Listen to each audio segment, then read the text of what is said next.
अच्छा यार पास पेपर का क्वेश्चन 106 खोलने की जरूरत नहीं, वन का बस सोल्यूशन खोल लें। पेज नंबर बताएं, वन का सोल्यूशन 516।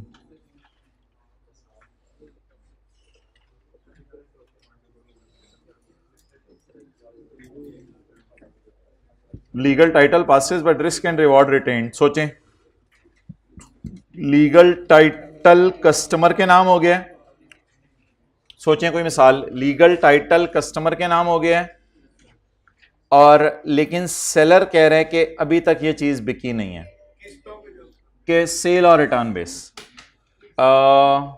यार उल्टी बात कर दी है किस्तों वाली इसने, उल्टी बात है वो बात, जरा थोड़ा सा अकल लगाएं। जब आप बल्ब बेचें कॉलेज वालों को और आपका पास्ट एक्सपीरियंस बिल्कुल ना हो कि कितने बल्ब वापस आएंगे, तो मैंने कहा था कि आप एंट्री कर लें कैश डेबिट लाइबिलिटी क्रेडिट। याद आ रहा है पास पेपर का क्वेश्चन 5, पास पेपर का क्वेश्चन 5, इसमें शायद दूसरा पॉइंट था या कौन सा पॉइंट था जिसमें लिखा हुआ था नो एस्टीमेट, एंटिटी का अंदाजा नहीं लग रहा। तो अगर आप चीजें बेच दें, पार्ट 2, अगर आप चीजें बेच दें और बेचकर आपको अंदाजा ना हो कितनी वापस आनी है, तो बिल तो बना के दे दिया, चीजें लीगल टाइटल भी पास हो गया, अगले के नाम भी लगवा दिया, बिल है तो अगले बंदे का बल्ब है, अब उसकी मर्जी है वापस करे ना करे, लेकिन आपने कहा है वापस कर सकते हो। इसका मतलब है you are still retaining the risk and therefore you being a seller is retaining risk and reward, you should not record the sale. Customer may return the goods within the period specified against full refund even when the title has been passed। उसे bulb जा चुके हैं and it is not sure as to probability of refund। इसे नहीं पता कितनी चीजें वापस करनी है, वापस आएंगी, तो लाइबिलिटी बुक कर लें, सेल बुक ना करें। Risk and not sure, no estimate, उस सवाल में एस्टीमेट कोई नहीं था, but risk and reward are retained by seller. Contract liability या refund liability, risk and reward seller के पास है, तो मतलब नो सेल, मौजूद करें फिर। ओके ये गलती से ऐसे, legal title does not pass, legal title उसे पास नहीं हुआ, लेकिन risk and reward are pass to customer, risk and reward उसका हो गया है। इसका क्या मतलब होता है, बुक, वो बोल रहे हैं book sale, risk and reward customer का है ना, तो सेल बुक कर लें। ये कौन सा सिनेरियो है, सेल बुक कर लें। अगर आपने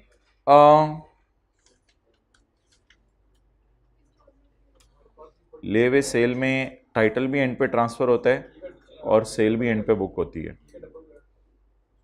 ले हुए सेल में इस तरह नहीं था, ले हुए सेल में ये था कि आप उससे किस्तों में पैसे ले रहे थे और आपने उससे टाइटल भी ट्रांसफर एंड पे किया, आपने अपने पास रखा हुआ था ओवन, और वो सिग्निफिकेंट पैसे आना एक रेयर सर्कमस्टांस है, तो पैसों से तो फिर भी ताल्लुक नहीं है। लीगल टाइटल भी एंड पे ट्रांसफर होगा, वो भी उसके नाम लगवाएंगे और रिस्क एंड रिवॉर्ड भी एंड पे नाम करेंगे। तो इसमें ऐसी सेल होती है जिसमें आपने चीज़ें सेल कर दी हैं किस्तों पर, ये ले हुए सेल से ऑपोजिट सेल होती है, क्योंकि डिलीवरी आज होती है, डिलीवरी आज होगी और पैसे बाद में आएंगे। तो ऐसी लीज टाइप, ये लीज होती, लीज स्पेशल में अलग स्टैंडर्ड है, ये लीज टाइप सेल है किस्तों पर।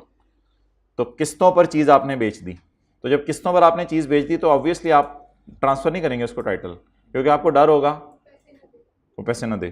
तो seller may retain the legal title to goods to protect the collectability of amount due. Due का मतलब एसेट्स के लिए receivable, but transfer the significant risk and reward of ownership. Okay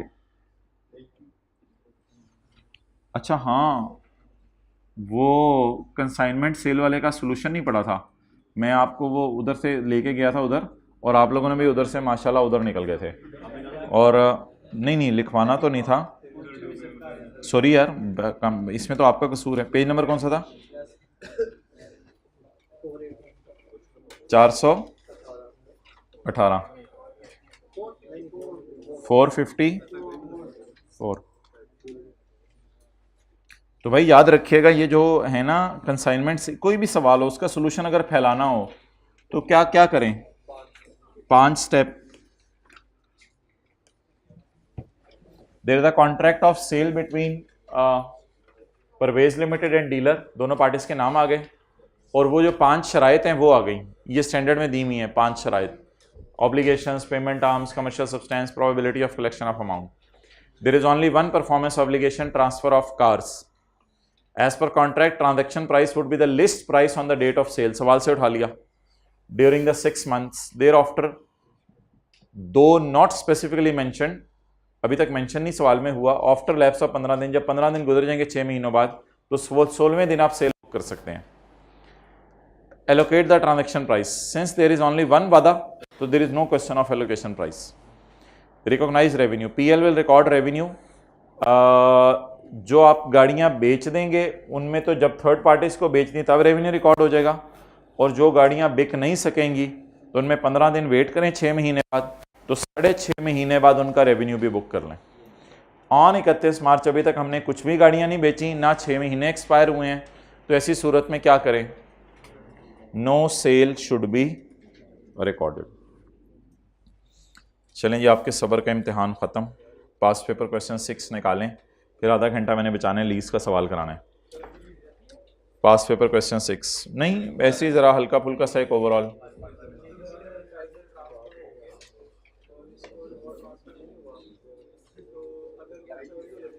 सवाल अब लिख लो, डिस्कस कर लेना, ये ऐसा कोई इतना वो नहीं है। इंश्योरेंस वगैरह देख लेंगे किसने करवाई हुई है। अच्छा, page number 509।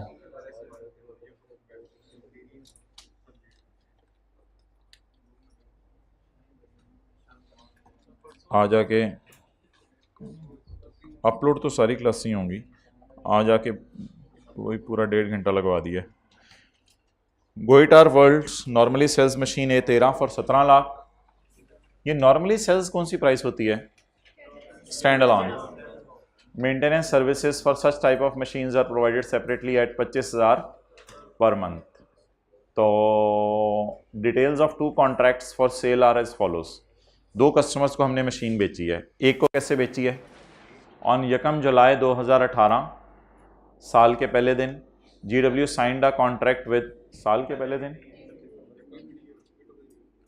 On 1 July 18 GW signed a contract to sell machine A13 with 1 year free maintenance service at a lump sum price of 18 lakh.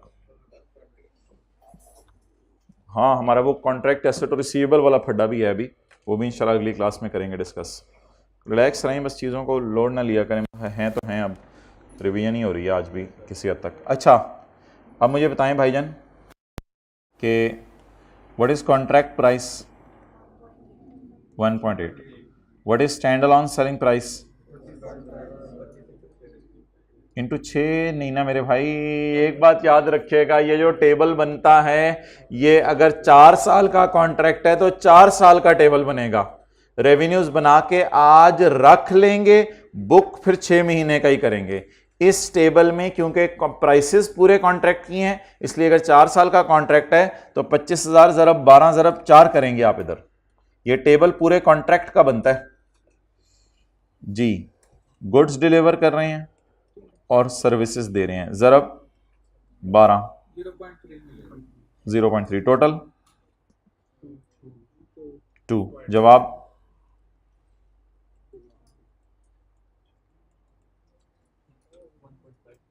1.53 और 0.27। अच्छा जी, now what is the question? The question is, with reference to IFRS 15, explain how contract should be recorded for the year ended. Show supporting calculation but entries are not required. Supporting calculations show करें, लेकिन किस चीज़ की ज़रूरत नहीं है? Entries की ज़रूरत नहीं है। अब वही देखें, सवाल फैलाने का जो तरीका होता है उसी के ऊपर चलेंगे हम। ना ना ना ना, आप सोल्यूशन ना खोलें।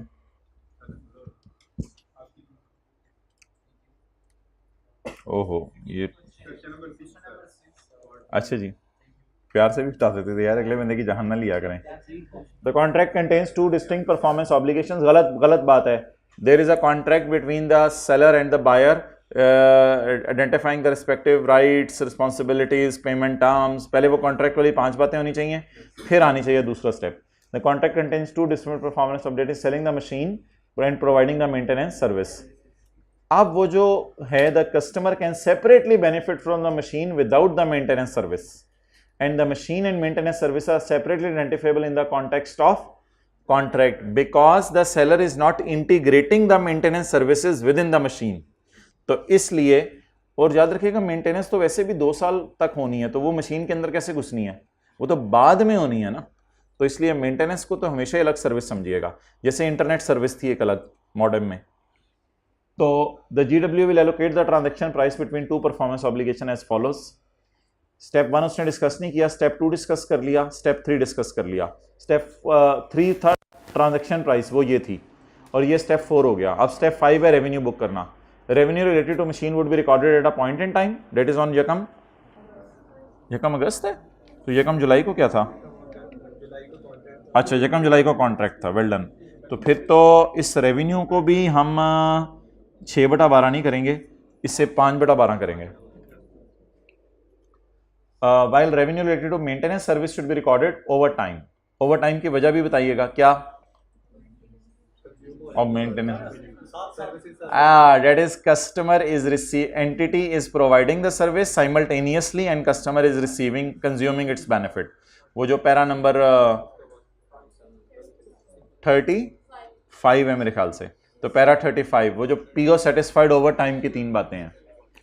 तो पहले क्या हो गया, आइडेंटिफाई कॉन्ट्रैक्ट, वो आई कैप ने नहीं लिखा।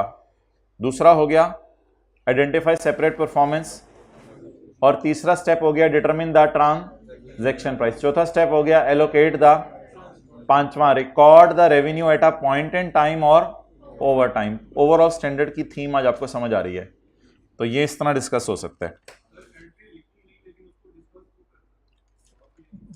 बस ठीक है, बात तो एक नहीं है ना, लिखनी तो डेबिट क्रेडिट के साथ होगी ना, बस डिस्कशन तो फिर सारी हो गई।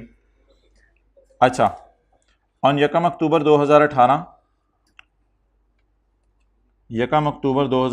को GW sold a machine A13 to Vitlan limited for 1.95 million.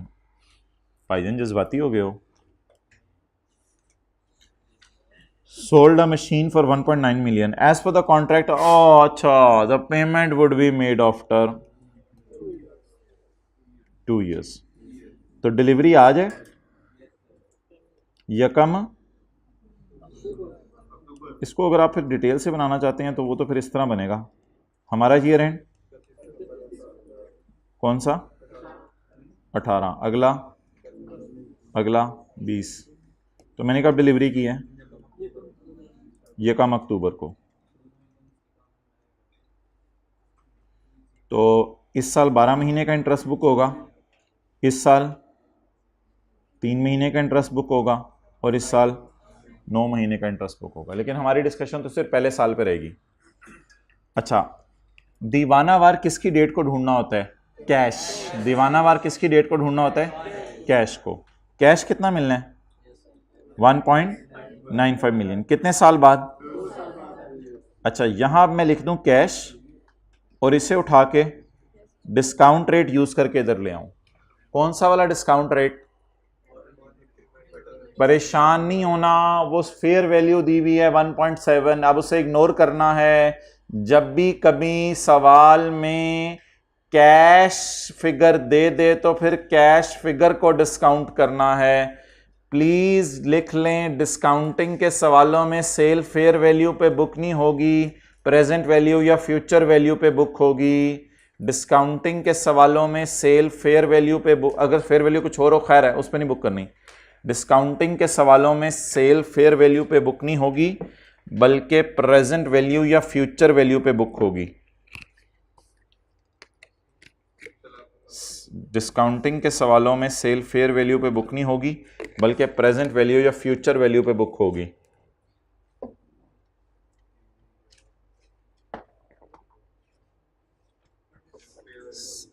Cell fair value पे बुक नहीं होगी, बल्कि प्रेजेंट या फ्यूचर वैल्यू पे बुक होगी।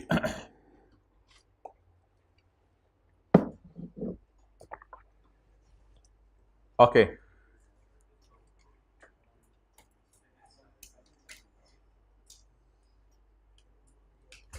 अच्छा, अब मोहतरम सवाल यह है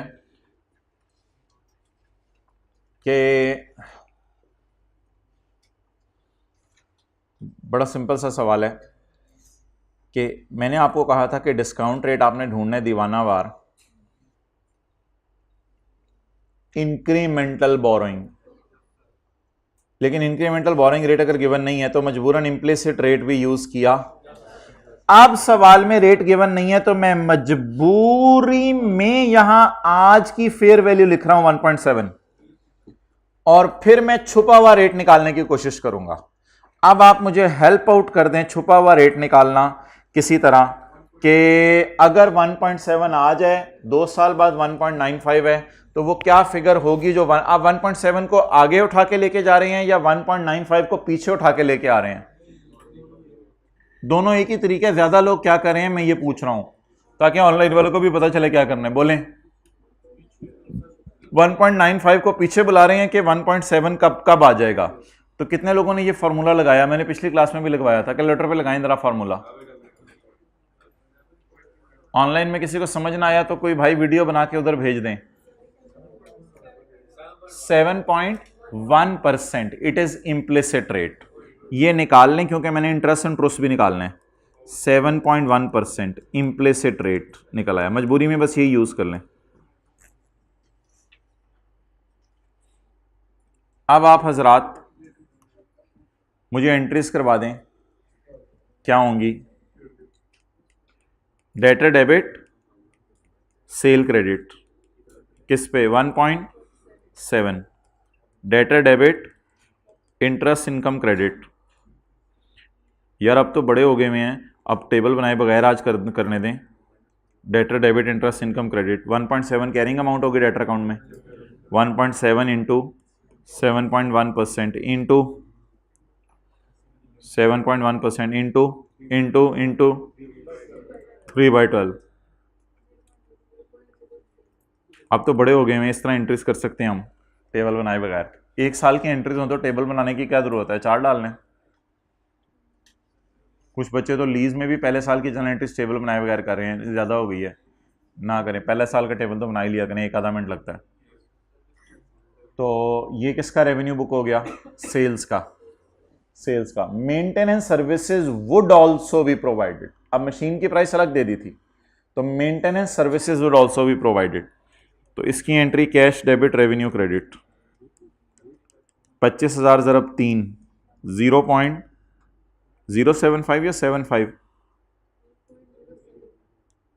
असल में ना पता है तरीका यार सिंपल होता है, आप लोग ऐसे ही दही बनाई होती है।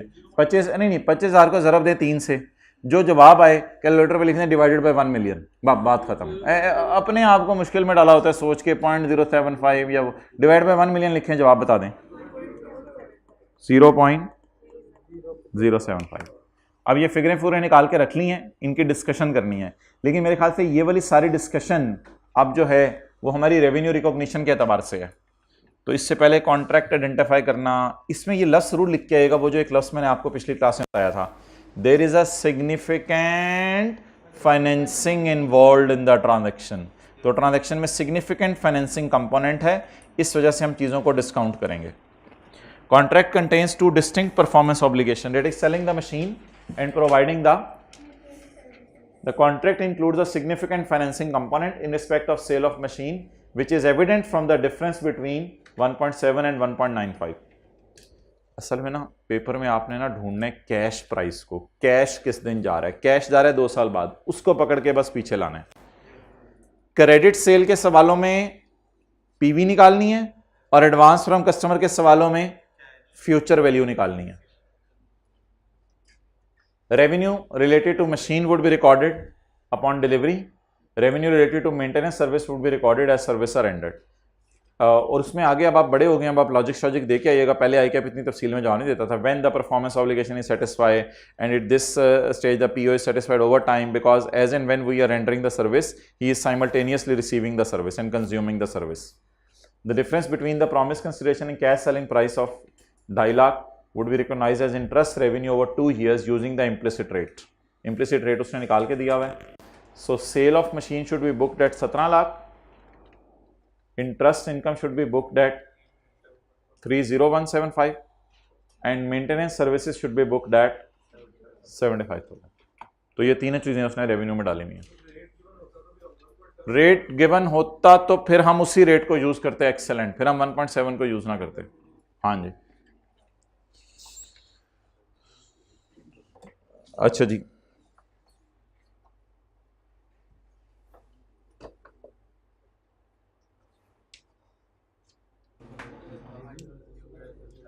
अच्छा जी, ये almost that's done done. Presentation के सवाल ना आपको ज़रा रिवाइज कराएं, फिर हम अगली क्लास में इसको देखते हैं अगर आप लोगों को मसला आया। क्वेश्चन 1 2 3 4 5 पेज 464 से 65। जी मैं बताता हूँ। IFRS 15 की समरी हमने कर ली है, MCQs हम देख लेंगे, ये तो ISRS के हैं, IFRS के भी देख लेंगे। अच्छा मोहतरम, IFRS 16 का नमाज के बाद ना 15-20 मिनट में सवाल डिस्कस कर लेते हैं। असल में मैंने आपको ये सवाल नहीं करवाना, सवाल तो मैं आपको करवाऊंगा इंशाल्लाह, साथ थोड़ा हल्का फुल्का। मैंने आपको जो हमारे पास 3-4 समरीज है ना उनको यूज़ करने का तरीका बताना है। तो ये एक सवाल चुने जो लेसी का भी है, लेसर का भी है, डिस्काउंट रेट की भी डिस्कशन है, IDC की भी डिस्कशन है, डिसमेंटलिंग की भी डिस्कशन है, सारी चीज़ों की डिस्कशन है। ये सवाल आपके पास घर में पड़ा हुआ है इसलिए मैंने कॉपी करा के आपको दे दिया है। तो ये आसानी वाला। अच्छा, अब फाइनल अकाउंट के अंदर दो छोटे छोटे सवाल कॉन्सेप्ट हैं, वो मैं आपको बता दूं। एक ऑफसेटिंग का कॉन्सेप्ट है, पेज नंबर बता दें कौन सा ज़रा थ्योरी में। ऑफसेटिंग क्या होती है? नहीं, एसेट तो लायबिलिटी नेट नहीं, आप तो बड़े हो गए हैं। इनकम और आप मुझे दो मिसालें बताएं जहां ऑफसेटिंग अलाउड थी, ऑफसेटिंग अलाउड नहीं थी। रीइंबर्समेंट में हिम्मत करें, रीइंबर्समेंट में कौन सी ऑफसेटिंग अलाउड थी? P&L में ऑफसेटिंग अलाउड थी, और बैलेंस शीट में आपने सेपरेट एसेट शो करना था, तो ये एक ऑफसेटिंग है। अच्छा, आप लोग सफर ढूंढे, मेरी बात साथ साथ सुनते रहें। मुझे बताएं, sale cost of sale net हो सकती है? Sale cost of sale net हो सकती है? जीपी शो कर दें खाली, यार ज्यादा हो गई है, यानी कि P&L में खाली जीपी शो कर दें। नहीं, नीचे भी नहीं, नेट सेल तो सेल रिटर्न है ना, वो तो आसान सी एडजस्टमेंट है। वैसे sale cost of sale net हो सकती है? तो अजीब सी बात हो जाएगी, सेल कॉस्ट ऑफ सेल नजर ही नहीं आ रही बिजनेस की, और क्या नजर आ रहा है? Gross profit. किसी ने पूछा ये कैसे कमाया, उन्होंने कहा सेल भी है, कॉस्ट ऑफ सेल भी है। कितनी हम नहीं बताएंगे, छुपाएंगे तुमसे, ये ज्यादा हो जाएगी ऑफसेटिंग, ये जरा लूटो मच जाएगी। Page number 573। फाइनल अकाउंट का क्वेश्चन तो इतने ज्यादा तो कर लिए, क्वेश्चन 1 भी कर लिया, 2 भी कर लिया, 3 भी कर लिया, ये सारे पास पेपर्स के ये सारे सवाल अल्लाह का शुक्र है भाई हमने किए हैं। तो ऐसी बात ना कर मेरे साथ, मैंने तो रोने लग जाना। एक मिनट, ठहर जा।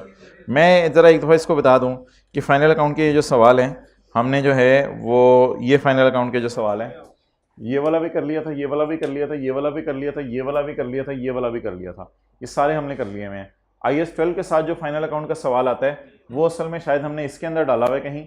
तो ये 18 नंबर वाला जो सवाल आया था, एक मिंट लेमनेड वाला आया था और एक और आया था। अच्छा, फाइनल अकाउंट में ना 3 किस्म के सवाल आते हैं। एक तो वो 2 सवाल है, मुझे कोई याद करा देगा, नोट्स में मैं डाल दूंगा आज वाले, कौन याद करा देगा? अच्छा, तो फाइनल अकाउंट में 3 किस्म के सवाल आते हैं। एक तो वो जो 2 सवाल पास पेपर का क्वेश्चन 10 और 11 है शायद, IAS 12 और फाइनल अकाउंट वाला। दूसरे सवाल आते हैं डिस्क्लोजर्स के, पास पेपर का क्वेश्चन 1 है, 2 है, 6 है डिस्क्लोजर्स के। और तीसरे सवाल आजकल जो बहुत कम आ रहे हैं वो P&L और बैलेंस शीट होते हैं और नीचे गलतियां बताई होती हैं। P&L और बैलेंस शीट होते हैं, नीचे गलतियां बताई होती हैं। तो वो वाले सवाल जो है वो ट्रायल दिया होता है, वो वाले सवाल बहुत कम आ रहे हैं। अच्छा, चलो इसके ऊपर डिस्कशन कर लेते हैं 1-2 मिनट, मेरे एजेंडे में नहीं है लेकिन कर लेते हैं डिस्कशन। अच्छा, अब आप ऑफसेटिंग की तरफ आओ, कौन सा पेज है? 573। इधर किधर है final account?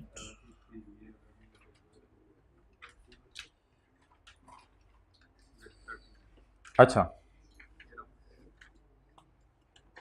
Offsetting date is required. कुछ इनकम्स और एक्सपेंसेस ऐसे हैं जिन्हें आपने ऑफसेट करना है। मिसाल के तौर पे सेल में से डिस्काउंट क्या करना है?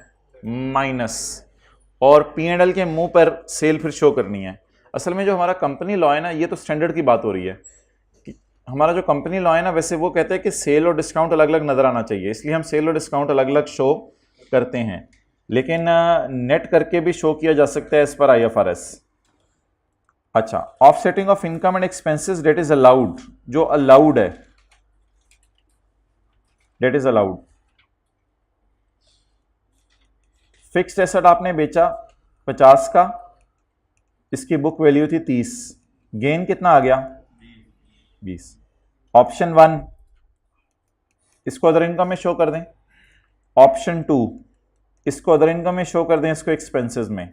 ये आप लोगों ने कभी भी नहीं किया जिंदगी में, अजीब सी बात कर रहा हूं। हम हमेशा ये करते हैं, हम ये करते हैं।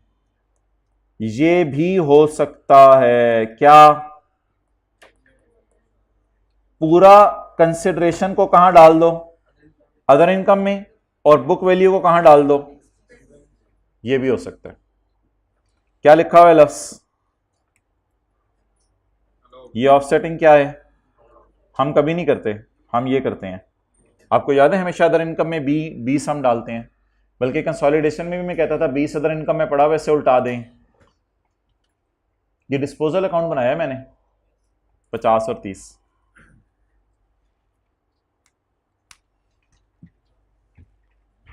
अच्छा, ये पेज नंबर है 573।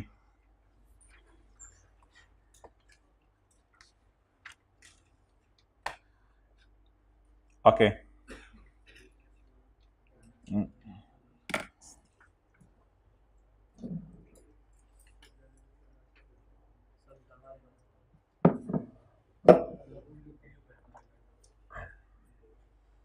किया तूने नोट बड़ा, तस्वीर खींची है। अच्छा,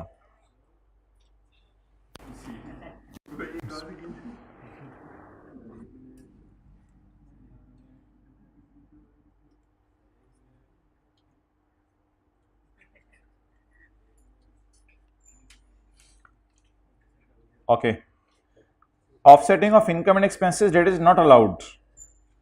किस किस को नेट ऑफ नहीं किया जा सकता, तो नहीं किया जा सकता, not allowed at all. Offsetting of assets and liabilities that is allowed. Same party debtor creditor contra entry कर सकते हैं। कंसोलिडेशन के एंगल से तो होती थी, वैसे सेपरेट फाइनेंशियल स्टेटमेंट में कर सकते हैं डेटर क्रेडिटर की नेट ऑफ, एक ही बंदे से पैसे लेने हैं देने हैं, सेपरेट फाइनेंशियल स्टेटमेंट में कर लें। Offsetting of assets and liabilities that is if sales tax is payable to government and income tax is receivable from, we can not offset them as per laws in Pakistan. तो sales tax payable अलग show करें और income tax receivable अलग show करें, that is not allowed. इनको set off नहीं किया जा सकता, ऑफसेट नहीं किया जा सकता। अच्छा भाई, एक नहायत ही इंपॉर्टेंट डिस्कशन है, इसको मैं नोट्स में अलग नाम से भी डाल दूंगा। ये मैं आपके सामने पहले नेस्ले की फाइनेंशियल स्टेटमेंट्स खोल रहा हूं और फिर आपके सामने एक चीज बताने लगा हूं। देखें इधर, that is balance sheet, that is P&L, sorry that is P&L, that is statement in equity.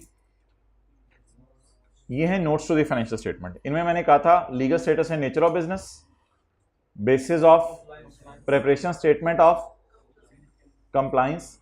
ये जो नोट है ना, note number 2.1 statement of compliance के आगे 2.2, 2.3 सिग्निफिकेंट अकाउंटिंग पॉलिसीज, इसका नाम है note on accounting policies. By default वैसे पेपर में अगर वो ना कहे ना, तो ये नोट लिख के आना चाहिए हमें, क्योंकि ये notes on accounting policies user को बतानी चाहिए। पेपर में मैंने कहा था कभी सवाल आ सकते हैं पीपीई के बारे में, नेसेसरी असम्पशंस लेके नोट डाल दो खुद ही, यानी ये चीजें जूम जूम करके डाल दो, जो आपको समझ आ रही है डाल दो चीजें। ये खुद से भी लिख सकते हैं, सवाल में डाटा भी अवेलेबल हो सकता है कि ये वाली इंफॉर्मेशन है, सवाल में ना अवेलेबल हो तो ये खुद भी लिख सकते हैं। अब सवाल की तरह रिक्वायरमेंट पढ़ना शुरू करें। अगर मैं पास पेपर क्वेश्चन 1 की रिक्वायरमेंट पढ़ूं तो टेस्ट का जो था उसमें मैंने कहा हुआ था नोट्स बना के देने हैं। अच्छा, इसमें ये जो पास पेपर क्वेश्चन 1 है इसकी रिक्वायरमेंट पढ़ें, आप लोग मत खोलें बेशक। बैलेंस शीट बनानी है आपने अलॉन्ग विद नोट्स, नोट्स के साथ आप लोगों ने बनानी है। पिछले साल की फिगर्स और अकाउंटिंग पॉलिसीज का नोट रिक्वायर्ड नहीं है। मेरे दोस्त मेरे से नोट्स मांग रहे हो और कह रहे हो नोट्स नहीं रिक्वायर्ड। मेरे दोस्त मेरे से क्या चाहते हो तुम? वो कहते हैं अकाउंटिंग पॉलिसीज के notes are not required.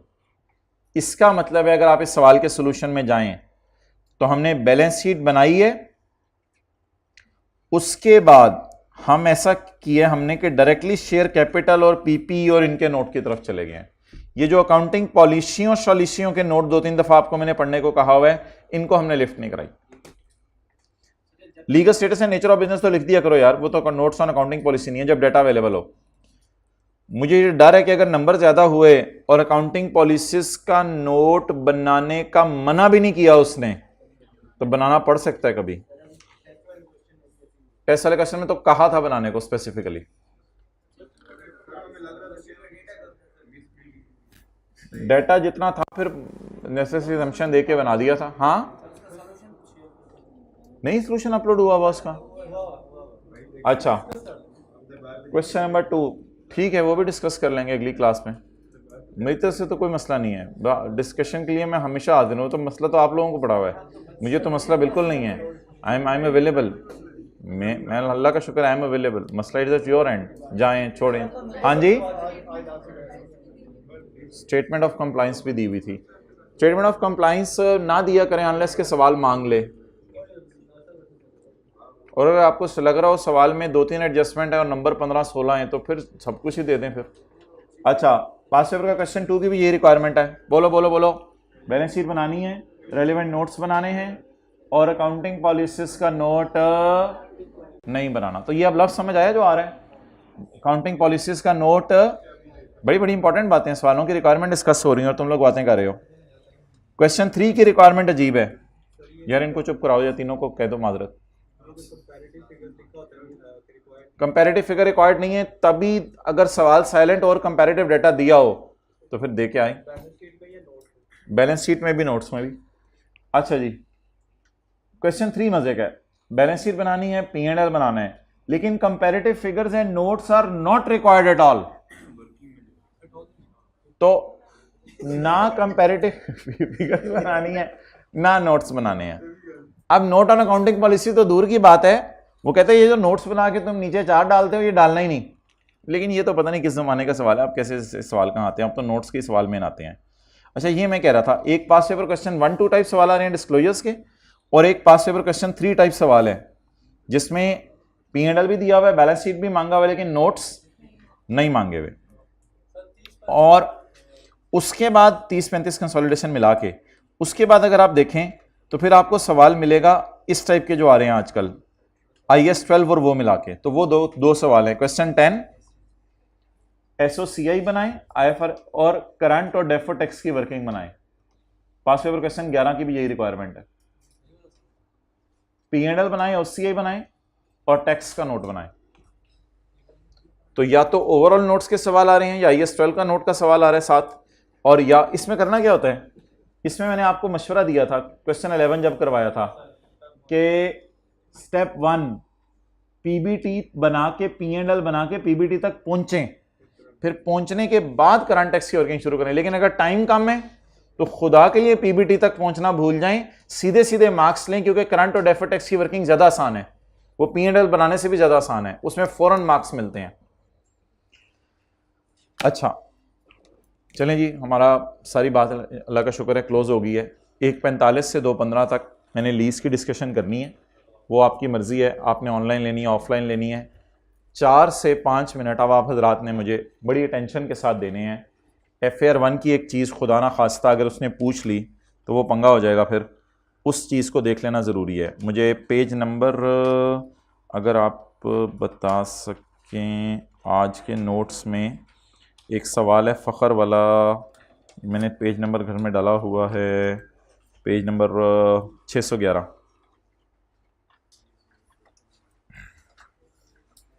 ABCDEF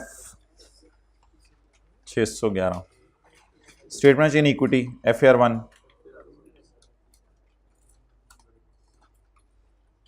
statement in equity. Lease के साथ हल्की फुल्की कोई और बात भी हो सकती है, अब ये गारंटी तो नहीं कि लीज ही डिस्कस होनी है। अच्छा, ये एक सवाल है जी, पेज 612।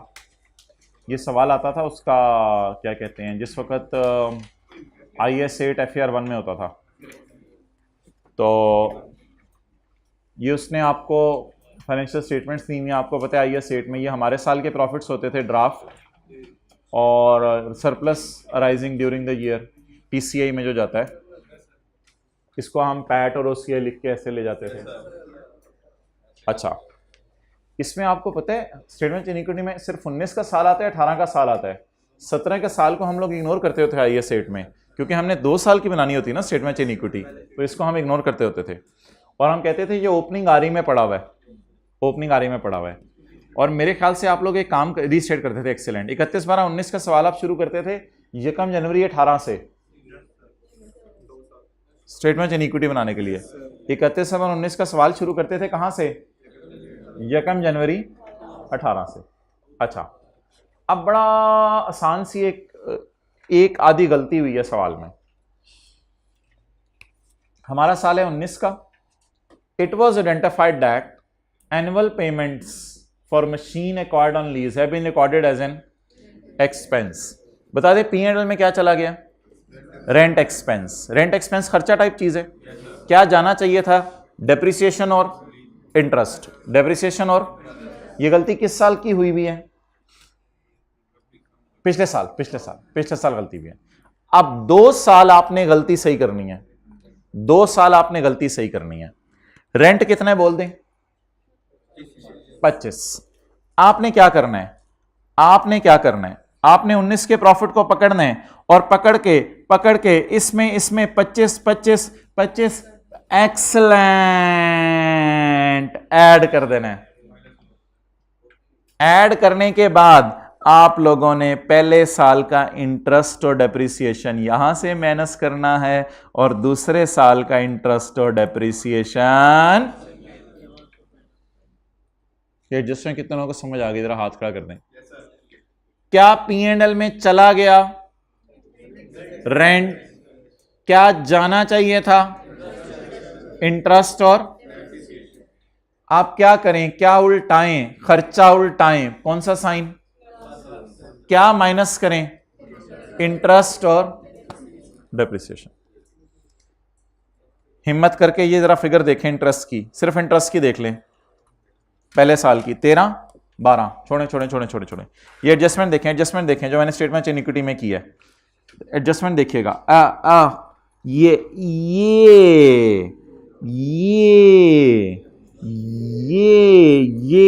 Depreciation done. और फिगरें कौन सी सही कर रहा हूं मैं? अभी जो आपको दिखाई हैं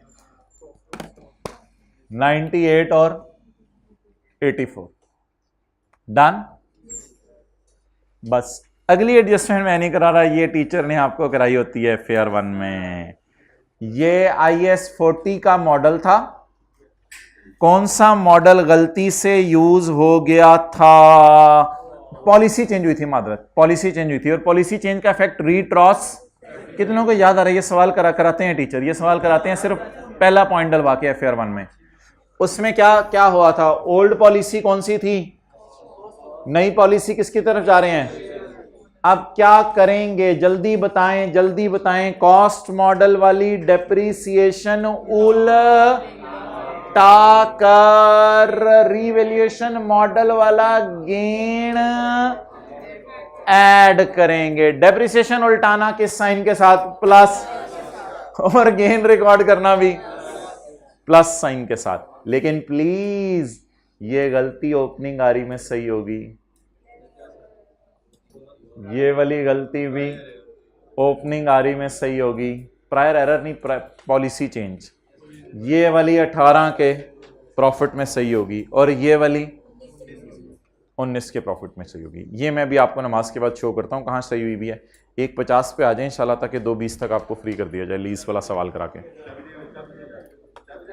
फिर परसों इंशाल्लाह मिलते हैं।